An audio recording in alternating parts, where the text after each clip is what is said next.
and thank you for joining the ISGAN Virtual Learning of today. Approaching 5G-based edge cloud computing, fostering the digital transition of the energy industry. I'm Matteo Troncia, representing ISGAN, and then let me introduce you to ISGAN, which hosts this webinar. ISGAN is the short name for the International Smart Grid Action Network, a technology collaboration program of the International Energy Agency. ISGAN is also an initiative of the Clean Energy Ministerial, formally established in 2011. ISGAN creates a strategic platform to support and level government attention and action for the accelerated development and deployment of smart and clean electricity grids around the world.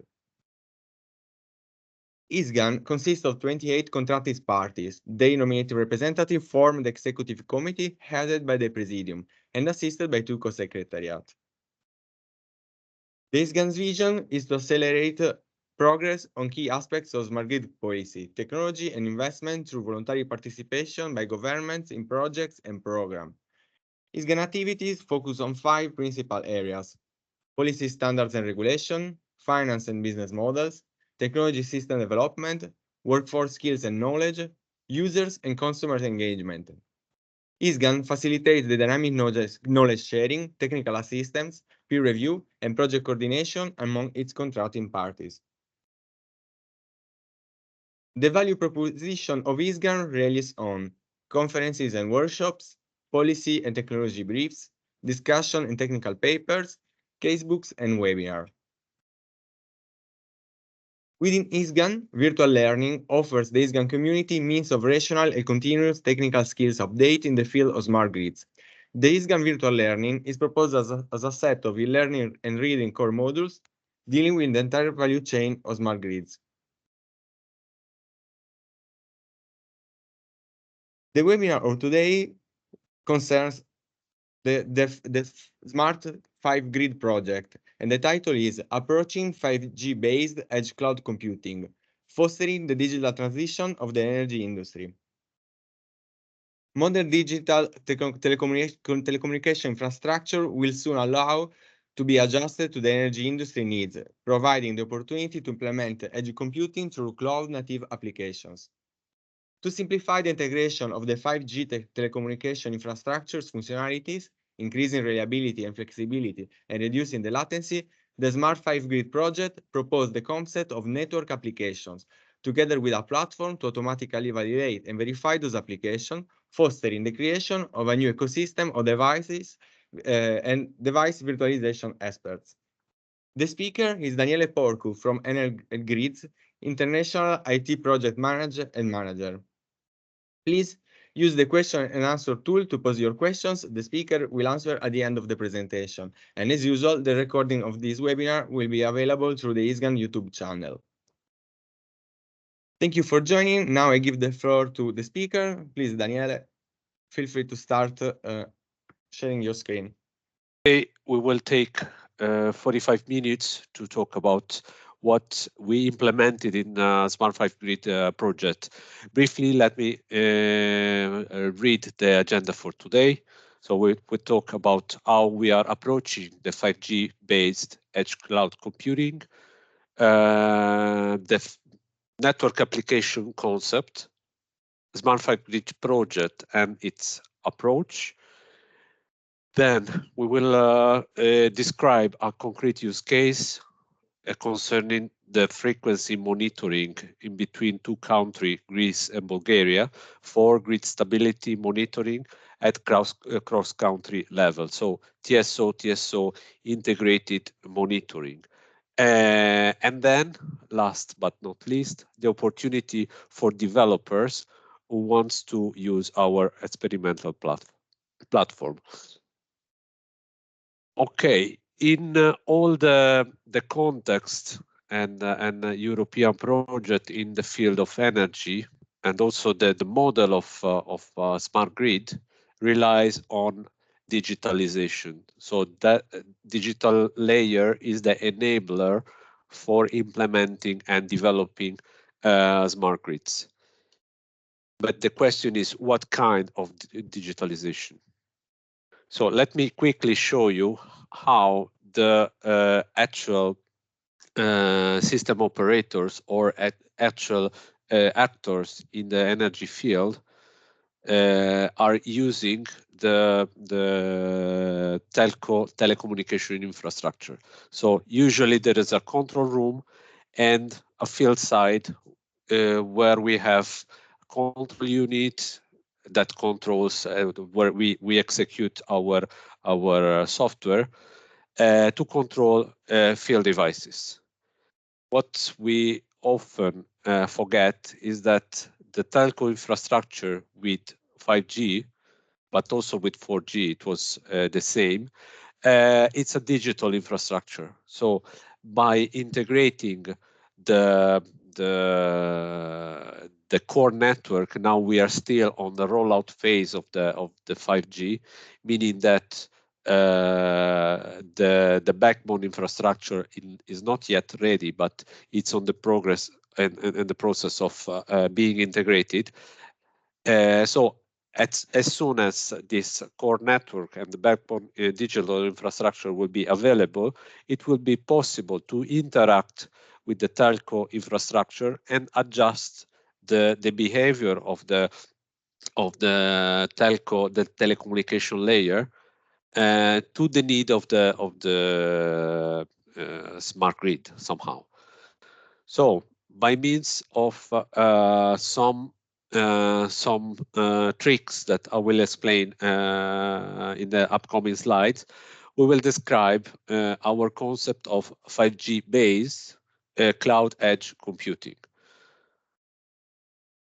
So what we did is installing a so-called Mac server. So it's a physical device that executes our code outside from the power plant, but in the near distance. So in the other side of the antenna, and next to it, in the future, we like the approach is, what if we can have those server in each and every antenna site, so that the computational power is very close to the source of data. So in this way, we can virtualize our software that it's written, it's ideated and developed in a cloud native technology to be executed in the edge.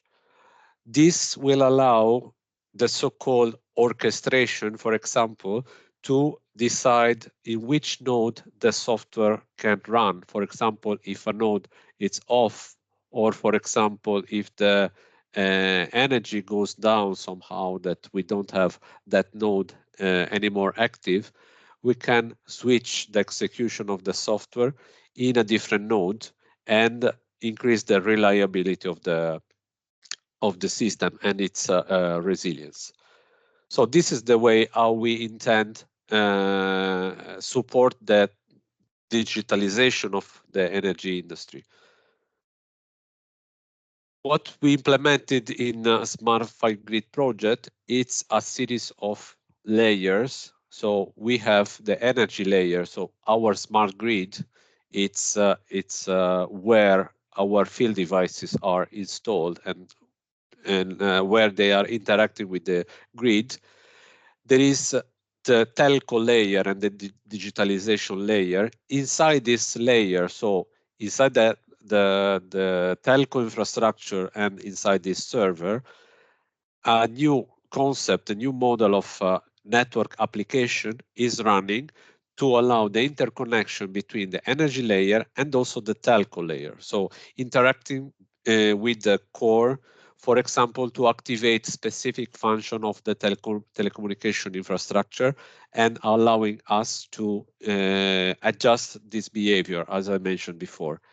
Then on top of this two layers, we have the platform layer to support the developers in creating the network application and also in orchestrating the application between edge nodes. So what we did in concrete, it's a model and definition of the network application as a way to simplify the complexity of 5G, because it's a complex architecture, complex concept for the developers who wants to approach this new generation of development. Then we implemented an network application open service repository, for example, to allow the exchange of application among developers.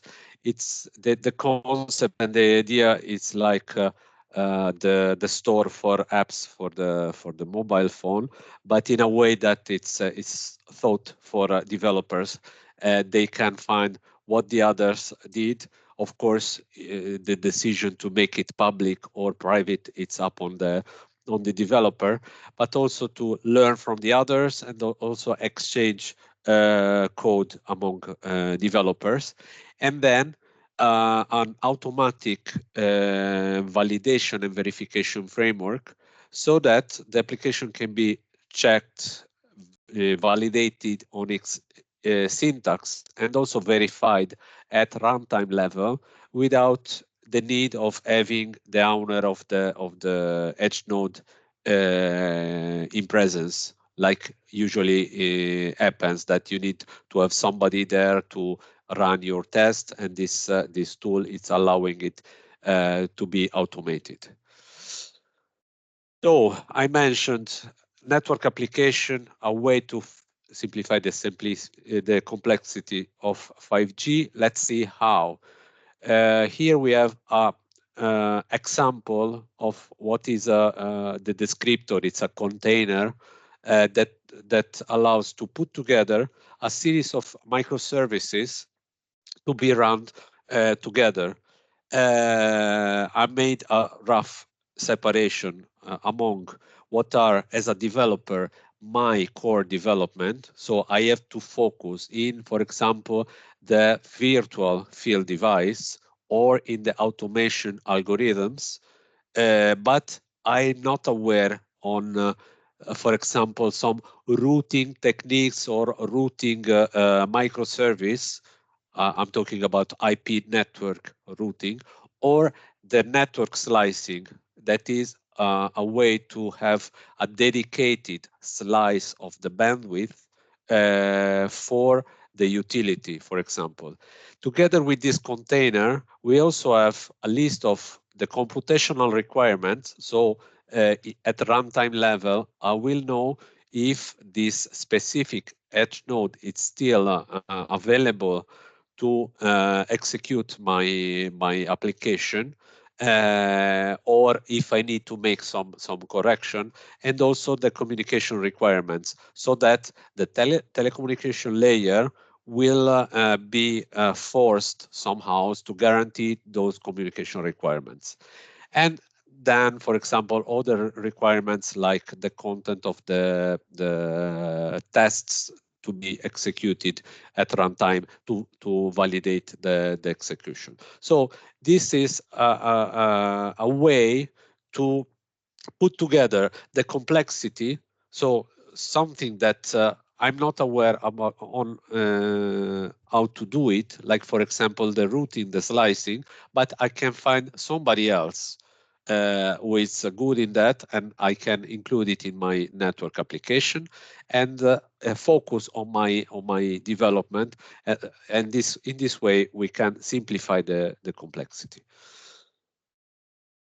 Okay, now let's see what is the Smart5Grid project in a nutshell. So the project started in January 2021, and it will terminate soon in April. It involves 24 partners from 7 European states. 50% of the partners are small and medium enterprises, and our goal is to explore and investigate the potential of 5G in the context of a smart energy grid. So our test beds are also available. So we didn't develop our technology only for ourselves, but we made our test beds available for everybody who wants to experiment this new approach. This is the consortium, as I mentioned. More than half of the participants are small, medium enterprises, but we have 2 DSOs. Sorry, I forgot to remove the automation from the slide. 2 DSOs, 2 TSOs, 3 telcos, 3 research institutions, 3 big technology providers, and a series of small, medium enterprises. I forget and apologize if I forget to change the logo of some of the partners. But some of them are providing, for example, orchestration capabilities, or the physical Mac server, or we also implemented a private 5G infrastructure to be implemented in a primary substation.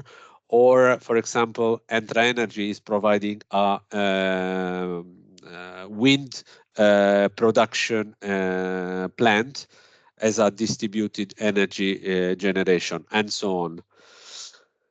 In the project, to validate and demonstrate the effectiveness of this approach, we implemented 4 pilots in Italy, Spain, Bulgaria, and the cross-border pilot between Greece and Bulgaria.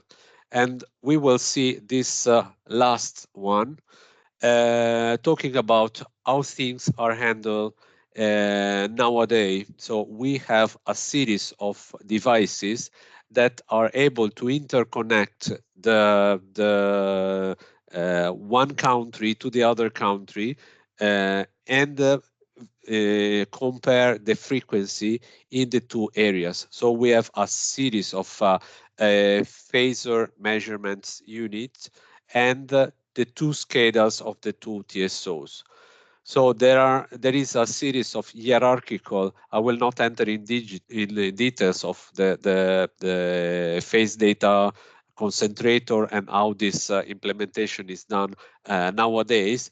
But in each and every jump from a level to the other, there is a potential delay, either in elaboration of the information and in transmission. So there is latency and delay. So the situation now is that, yeah, there is a phenomenon, and we have just the measurement with few a certain delay. Let's say I don't want to give data, because it can be variable depending on the situation. So yeah, it's highlighted also the delay on the different BDC. So what we did within the project, we virtualized the PMUs inside the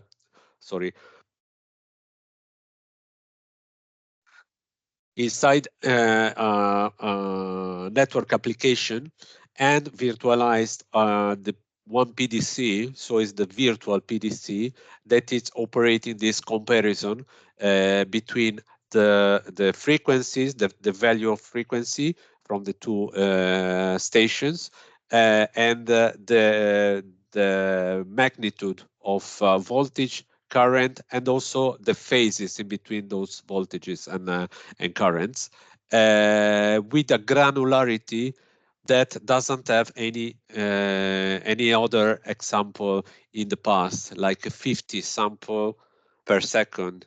So we have a huge amount of data to be elaborated in this system, and this will open up to new and different approaches. For example, imagine if in the future I can implement in the same edge node some machine learning algorithm to learn about patterns that are evolving in such a quick way, or also in a slower way, but learning and analyzing constantly the pattern, and can predict some phenomenon before it's too late to intervene. So also giving different kind of alerts to the two operators to be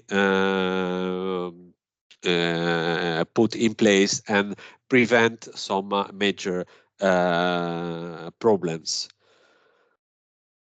Okay, these are here. We can see the key features of network application. So as I mentioned, we are fostering with the network application concept the integration between core network features and the end user feature. In this case, the energy industry, the electric industry players. Simplifying the complexity, focusing on the core development, and relying on some other expertise to develop the interconnection with the core. And also this value is given by combining multiple microservices and functions in the same container. Then the orchestration and the operation. This is more in general coming from the 5G approach. So I can have a centralized management of the application. I can easily replicate and escalate the implementation, because I'm just replicating a software and not a piece of hardware. The hardware will get more and more simple, while the software executed will be executed in a more easy to maintain way. Also, all the problem of versionings that we are facing with after many years of implementing smart grids can be solved by a massive virtualization approach. And then we can leverage on a flexible infrastructure, because I can give you the example of Italy in a distribuzione where the so-called smart fault selection to identify a fault in the medium voltage grid in less than 1 second. It's possible to be implemented without major risk, like in 4G, only with optical fibers. Now, 5G can guarantee and can ensure the same level of speed and low latency that is comparable with optical fiber, with the flexibility of change which secondary substation, which medium voltage transforming power plant has to be implemented. If I want to replace that node with another node, I just need to move 5G device instead of bring a new optical fiber in the next power plant, because the evolution of the grid is forcing me to change the node. So this is a very valuable point. Then accelerating the implementation, because relying on a open repository, I can learn from the other and also check my software and test it in a real environment without the need of having somebody there for supporting me in the tests. I will see the results, and then I can correct and foster the DevOps approach. So what's next?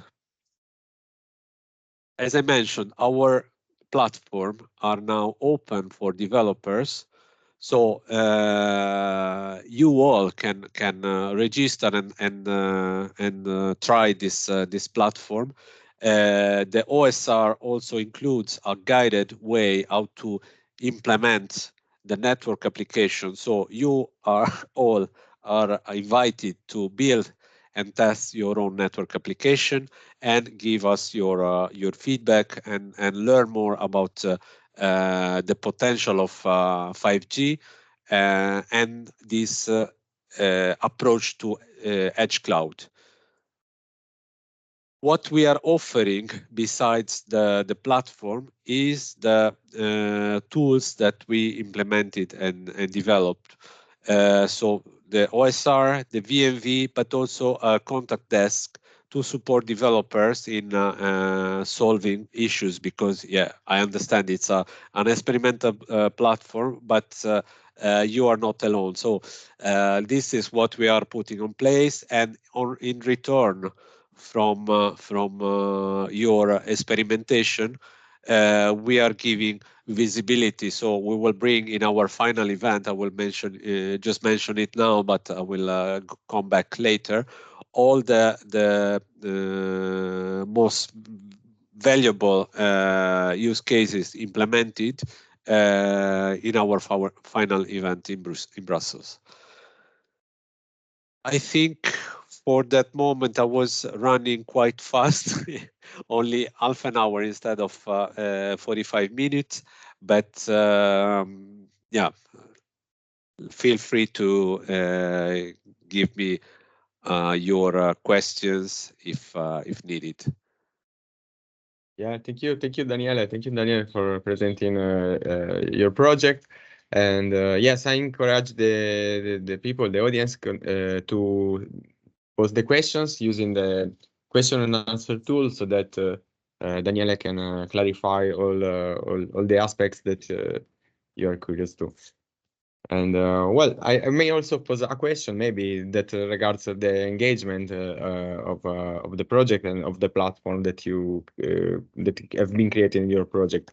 Do you have any relevant example of someone that used your platform from outside the project? Yes, we have a company who implemented a virtualization of an existing monitoring system for 3D monitoring of safety in primary substations. They have as a commercial product, so the TRL it's already not 8 but 9 because it's already in the market. A series of 3D cameras with artificial intelligence that are able to detect movements in an open space. Why is needed a 3D scanning and not a normal camera? Because in primary substation you have also live conductors in the top of the operator. So if somebody is entering, for example, during work in the substation, usually there is a limitation of the area, but you can't prevent, for example, movement with the tools. Usually there is a long stick, I don't know in English, in Italian it's called fioretto, to reach the circuit breakers.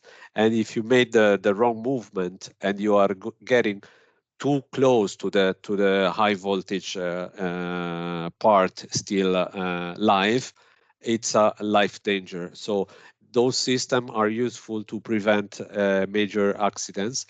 And what they did, they were translating this application in cloud native. So they had to re-engineer their software, and I'm quite proud of this approach, because they were investing their own effort to rethink the implementation. The company is called Dive. Plus, we have another company that we are still in negotiation, but they will be interested in develop those machine learning algorithm in the use case I just described of the TSO cooperation for frequency monitoring, to understand and check for patterns and check if it's possible to prevent things happening in the transmission grid. Very nice, very different applications. Yeah. I mean, the tool it's one, but the purpose are multiple. We always mention like this Swiss multiple knife that the tool it's simple, but it can be really be used in different ways and in different use cases. Yeah, very nice. Well, feel free to give us, I mean, the contact, or I don't know if you have a form so that we can include this information in the YouTube with the webinar recordings, so that if somebody is interested to develop some application, I mean, can reach you starting from the material of this webinar. Yeah, I will make a recap at the end of the presentation, but I will provide all the references. Thank you. Okay, thank you. So I will also make another question that regards, I mean, a technical aspect, and in particular the latency.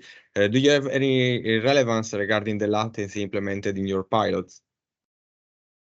Yes, we had some preliminary results from the pilot, and we are next to 10 milliseconds of latency. That is quite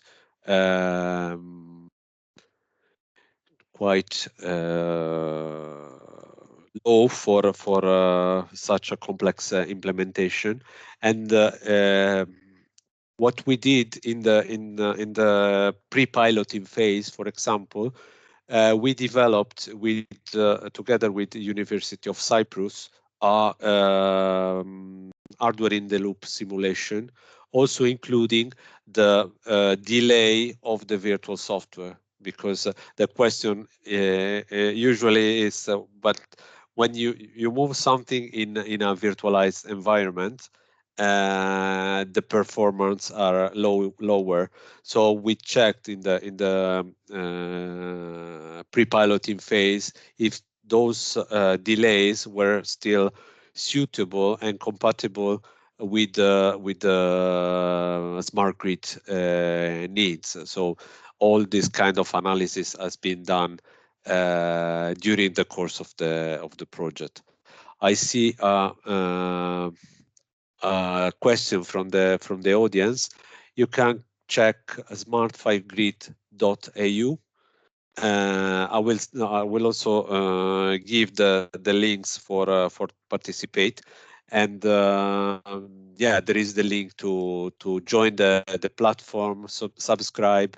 There is the manual how to link your GitHub profile. This is for IT people that nowadays there are this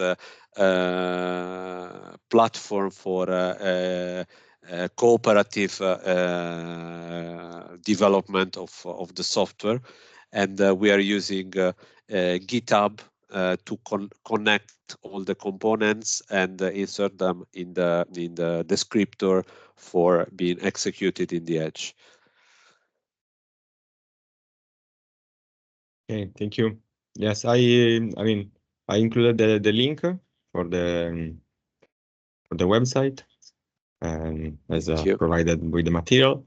And then the last question from my side. So I encourage the audience to pose questions in order to keep the conversation engaged.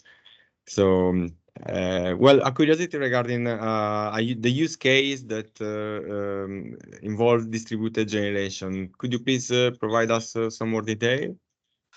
Yeah, as I mentioned, we have a company, Entra Energy, who owns wind generators, but they also implemented in the same wind farm some PV panels, and they interconnected their own power plant with Raspberry Pi.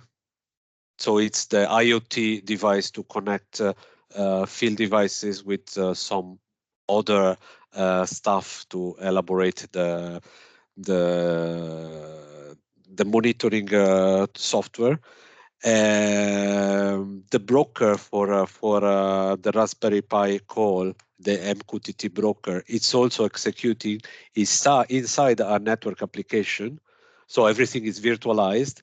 In the power plant, they only have simple physical devices to send information in the central in the Mac server, and they are monitoring the wind farm from remote with a simple software. That they decide to acquire a new wind farm.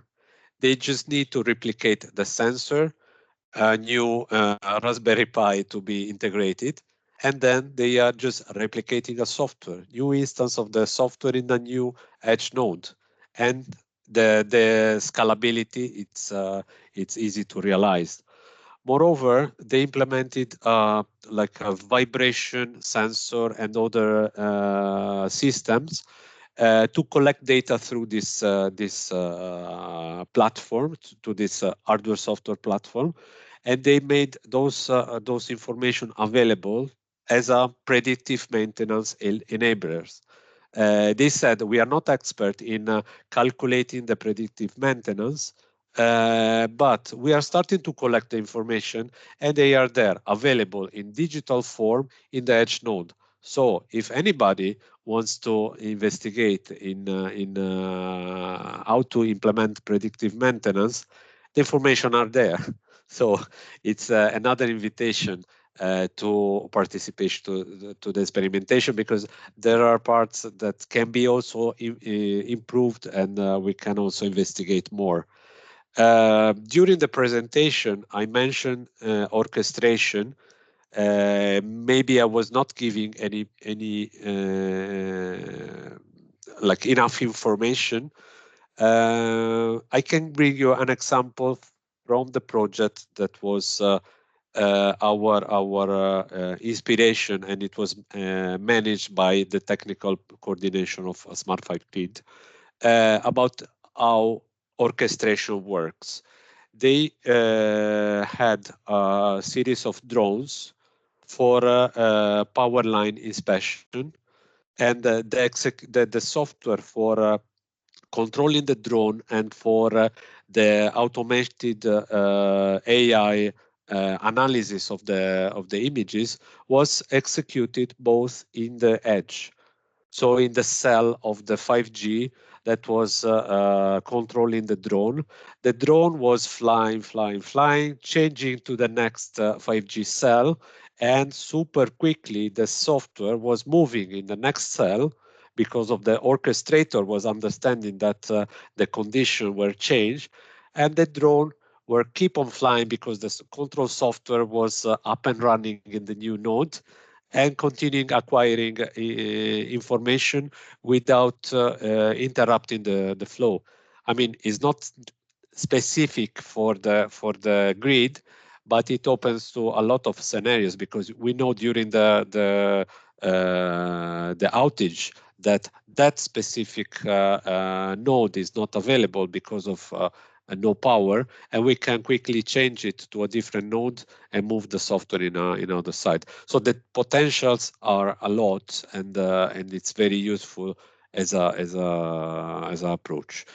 Next future of this will be to distribute the computational level, but it's really a quantum leap to a different dimension. Yeah, very nice. I mean, very. I'm surprised about how many applications, because I see that you may have like grid-based application that maybe is collecting the data and improve reliability, but also you can provide services to third parties, as you mentioned, for the distributed energy resources. We have another question from the audience, and could you address more specifically the role of the VPDC in the wall architecture? Okay, this is quite specific. I'm coming from the DSO side, so I studied to learn something more about transmission grids, but the virtual PDC is the virtual version of the PDC, the phasor data concentrator. It's making the comparison between the value and the phases of the two transport station. How this comparison is made in digital? Well, they put together the information of the converters from analog to digital converters together with the timestamp coming from the GPS. We all know that GPS system is giving a tick of the timestamp. So they are associating these two information, and this virtual phasor data concentrator, it's able to put together the information in the same timeline and make a comparison about the evolution of the phenomenon. So it's giving an alert to a different software module. I going by heart. I invite you to check in our website, project website, how these things are done. But there is a alert module that it's sending an alarm to the two dispatching center of the two DSOs. The DSOs involved are IPTO, the Greek transmission system operator, and ESSO, the Bulgarian one. So I don't remember if they already implemented the next step that they were foreseeing is to have this alarm inside the SCADA of the two operators. So together, we are not replacing the existing system, but we are bringing together the same alarm, and it's been almost 1 year that these two versions are running together to understand if this digital version is enough reliable as the legacy system already in use and traditionally used by the two operators. I can add one more detail, because when we talk about cross-country implementation, we have to deal with a series of problems. For example, the international roaming for mobile operators that is introducing some delays. So the colleague made a different technical implementation, for example, using on each country a SIM card from the local operator, or trying to use the same SIM card of Vivacom Bulgaria, because the software is executed in the Bulgarian side, to understand if the situation is changed, and also comparing with some internet channel to bypass the international roaming. So a series of different approaches are tested, but the simplification of the virtual approach is there, is still viable. So we can also compare the speed and the latency in the national implementation within Bulgaria with the transnational implementation with the roaming. So I think it's also interesting from a telecommunication point of view to analyze which are the gaps to be fixed. In any case, the analysis of 5G are going to the end, because we are already in the industrial implementation, and the cycle of 5G PPP in which this project it's inserted has been closed in December. I can invite you all to read about the white paper, the final white paper about the architecture of 5G released by the 5G PPP members. And we also cooperated together with the 10 projects in the same call to prepare a white paper about network application, because this is our approach to the network application to solve this integration between telco infrastructure and energy. But other projects, for example, for automated autonomous drive in the mobility of the future, investigated a different approach to have, for example, those Mac servers along the highway, so that while somebody is driving, there is always a server that is connected with the car, not necessarily implemented inside the telco infrastructure. Or there were projects for railways with a similar approach of Mac servers along the railroad. The approach to network application are different, but as a category, as a general, to put together core functions with the industry function, it's similar. Now, the new technology in exploration is 6G. I know that it sounds strange, but in research, usually the focus is for the upcoming 10 years. So the technology in under investigation is the next generation, and the new projects are already running on that. Yeah, thank you very much, Daniele.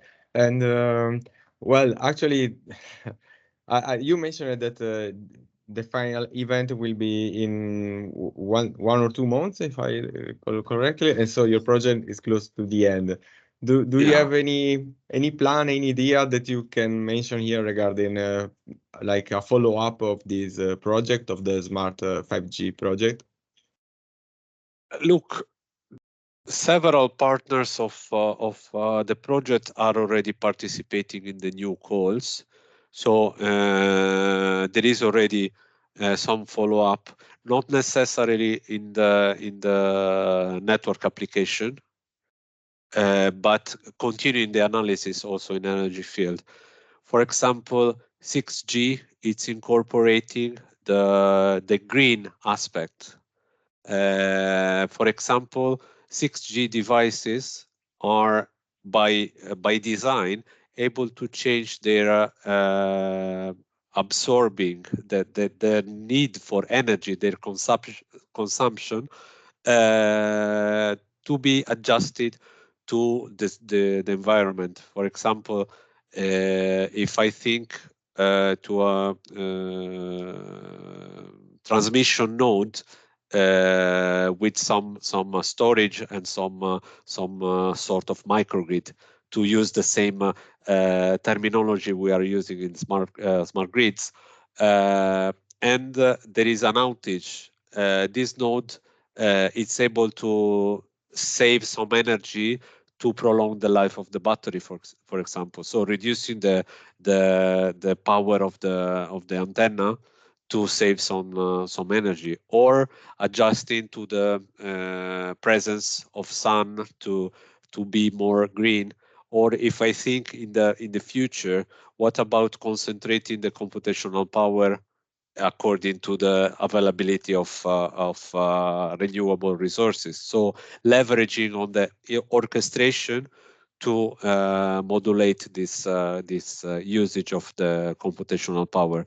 It seems like we are talking about a fantasy movie like Matrix or so on, but the telecommunication industry is really in that dimension, and in the upcoming future there will be something already allowing this kind of implementation. Well, impressive. Yeah, yeah. Also thinking about application, maybe, I mean, we are in the field of smart grids, so how smart will be the network in the future? Well, so if we look at telco evolution and we think about applying those evolutions to the electricity system, well, yes, it's very matrix. Yes. Yeah, thinking about how we are right now. Yeah. I don't know if there are any further questions from the audience. I could stay here hours to talk about technology. I'm in love with that. So. Nice. No, unfortunately, there are no more questions. So, well, maybe I may ask you to if you have some closing remarks to. Yes, Yeah. yes.